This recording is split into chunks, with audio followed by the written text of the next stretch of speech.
At the back of Andy's pet shop, beyond the burbling aquariums of neon tetra, past angelfish trailing the white and gold sequined trains of their gowns up and down the turquoise stair, all the way back, along the dark wall, sat the tank of the terrible eel and its red lettered sign. Electric eel, do not touch the glass.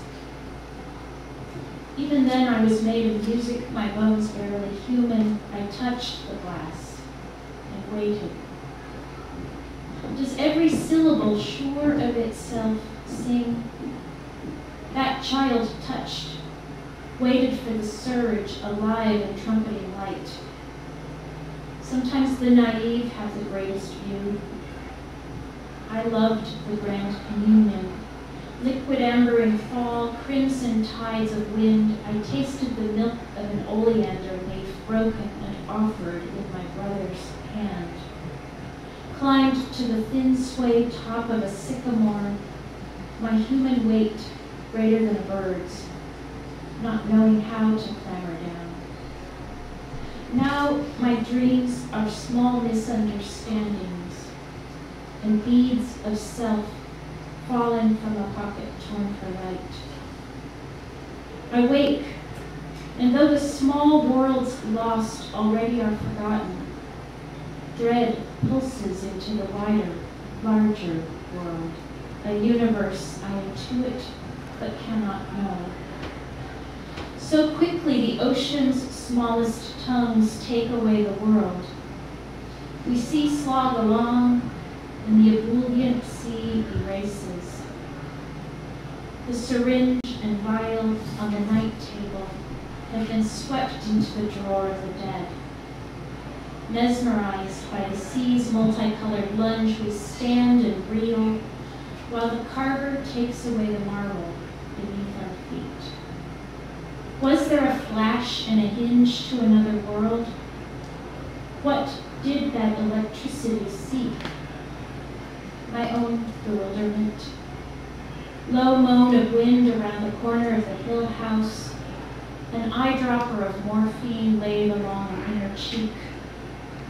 Last week I calmed a trapped bird, calmed a dying woman.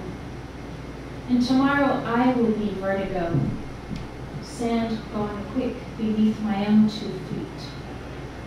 Is it the sea forces us to keep walking when we would stand still? I held Rhoda while her dying body fought the death.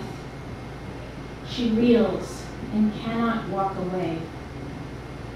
In the gravel pound and sway, we steady her slightly. It takes more than my all to hold her, both of us slipping. Already one of my eyes sometimes shuns the brightness of the world. What weird leap could still the wheeling? Even Jesus fell asleep in a rocking boat.